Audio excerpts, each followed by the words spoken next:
যার বিবাহে দ্রৌপদী জানতে পেরেছেন অর্জুন কৃষ্ণ ভগিনী সুভদ্রাকে হরণ করে বিবাহ করেছেন। রাগে দুঃখে এবং সর্বোপরি অপমানে স্তম্ভিত তিনি পড়ে রইলেন ইন্দ্রপ্রস্থে তার সুবিশাল কক্ষে একা। কৃষ্ণের বোন সুভদ্রা। কৃষ্ণের অনুমতি ছাড়া সুভদ্রা হরণ অর্জুনের পক্ষে অসম্ভব। তবে কি কৃষ্ণই এর মূল হোতা? দ্রৌপদীর সমস্ত মন আচ্ছন্ন করে শুধু একটি প্রশ্ন, কেন এমন করলেন কৃষ্ণ? আদরের বোনকে তৃতীয় পাণ্ডবের মতো বীর শ্রেষ্ঠর হাতে তুলে দিতে, নাকি তার কৃষ্ণাকে অর্জুনের কাছ থেকে আরো খানিক দূরে সরিয়ে রাখতে? দ্রৌপদী যখন এই ভাবনার ঘরে আচ্ছন্ন, ঠিক তখনই অর্জুন এসে দাঁড়ালেন তার সামনে। উদ্ভ্রান্ত বেশে, অবিন্যস্ত কেশে, রক্তলোচনা দ্রৌপদী তার অগ্নি দৃষ্টি রাখলেন তৃতীয় পাণ্ডবের আনত দৃষ্টিতে। অর্জুন বুঝলেন দ্রৌপদী এখন সর্বগ্রাসী অগ্নিকে অন্তরে ধারণ করে আছেন।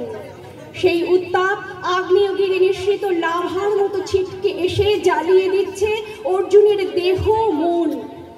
মুখে কোনো প্রশ্ন না করলেও দ্রৌপদীর শত শত প্রশ্ন বিষাক্ত তীরের মতো ছুটে গিয়ে বিদ্ধ করছে অর্জুনকে। অর্জুন নতজানু হয়ে বসে তার কুণ্ঠিত দৃষ্টি রাখলেন কৃষ্ণার চোখে। দেখলেন তার অগ্নি দৃষ্টি ঘিরে কালো ছায়ের মতো জমে আছে এক সময়ের যত্নে আঁকা কাজল, যার অনেকখানি চোখের জলের সঙ্গে ধুয়ে নেমেছে শীর্ণ ক্লান্ত নদীর মতো ক্রোধের উত্তাপে রাঙা কপল দুটি ছুঁয়ে। কপালে মুছে যাওয়া সিঁদুরের লাল আভায় গোধূলির অন্ধকার, সিঁথিতে মিলিয়ে থাকা একখণ্ড হীরের অলঙ্কার ধ্রুবতারার মতো নিশ্চুপ। অর্জুন ধীরে ধীরে নিজেকে গুছিয়ে নিয়ে বললেন, যে নারী অগ্নিজনী সম্ভূতা, তেজময়ী, অনন্ত সৌন্দর্য, অপার জ্ঞানের অধিকারী, তাকে আমার জীবনে পেয়ে ধন্য আমি কৃষ্ণা।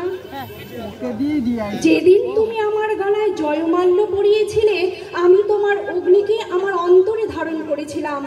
কিন্তু দ্রৌপদী, সেই অগ্নি আমায় শুধু দগ্ধ করেছে, রিক্ত করেছে, শান্তি দেয়নি এক বিন্দু। যে নারী অগ্নি স্বরূপা, জগৎ বন্দিতা, সেই নারী কখনো একজনের হতে পারে না। সে নারী প্রেয়সী হন না, দেবী আসনে বন্দিতা হন। তাকে শ্রদ্ধা করা যায়, সম্ভ্রম করা যায়, ভয় করা যায়, কিন্তু কোলের কাছে টেনে দুই হাতের আলিঙ্গনে আদর করা যায় না, বক্ষ লগ্ন করে রাখা যায় না আজন্মকাল। পুরুষ চায় মুগ্ধা নারী, যে প্রতি মুহূর্তে তার প্রেমিককে দেখে মুগ্ধ হবে, বিস্মিত হবে, গর্বিত হবে। তার দু চোখ ভরে থাকবে অপার প্রেম আর হৃদয় ভরা সুধা ভাণ্ড, যা দিনের শেষ সব ক্লান্তিকে এক নিমেষে ঝরিয়ে দেবে। তোমার পদ্মের মতো দুই চোখ আমায় উন্মাদ করে কৃষ্ণা, কিন্তু তার মধ্যে দিবারাত্র যে আগুনের স্ফুলিঙ্গ ঝলসে ওঠে, তা আমায় ক্লান্ত করে দেয়। তোমার এই প্রচন্ড অস্তিত্বের কাছে নিজেকে খুঁজে পেতে কষ্ট হয়। আমার শক্তি, আমার বীরত্বের কীর্তি তোমার সামনে ম্লান হয়ে যায়। তার থেকে দূরত্বেই আমার নিষ্কৃতি, আমার শান্তি। সুভদ্রা কোনোদিন দ্রৌপদী হতে পারবে না, সেটাই আমার সান্ত্বনা।